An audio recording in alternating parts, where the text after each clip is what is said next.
Well, Women in the World Summit is really actually foreign affairs through the eyes of women, because as when I started it, I felt, these are women who live behind the headlines in a sense. They are what is kind of powering a lot of what's happening. They're watching a lot of what's happening, but we never hear from them.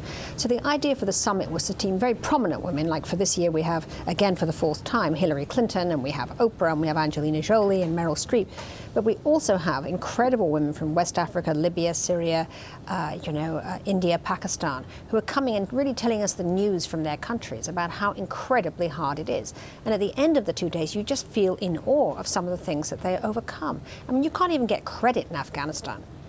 You have to fight to go to school if you're a young girl in Pakistan in Taliban-occupied areas. These are such basic rights that we consider just, givens. But women in these countries are overcoming those things. And in a way, they're big inspirations to us to kind of wake up and reevaluate our own freedoms, which very often we see slide away and we don't even fight for them.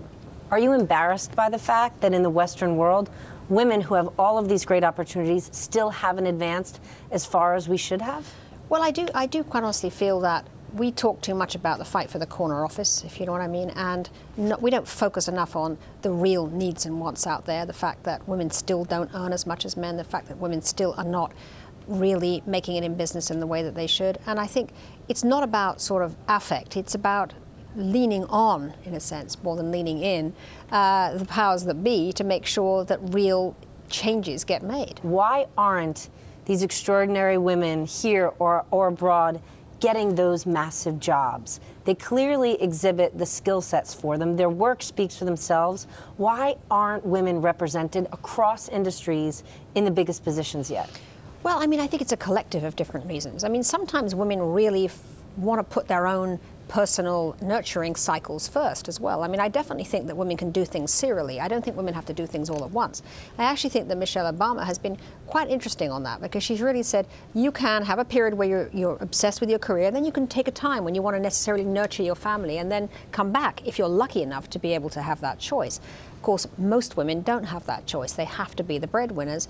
And I think a lot of them are just simply trying to get their families organized and get their lives organized, and don't necessarily have the focus sometimes to be able to give to their careers in that sense. But in other places, I think women are just simply excluded by culture, by choice. I mean, men pick other men because those are the people they've worked with. You have been bold really since the beginning of your career. Thank you. How did you do it?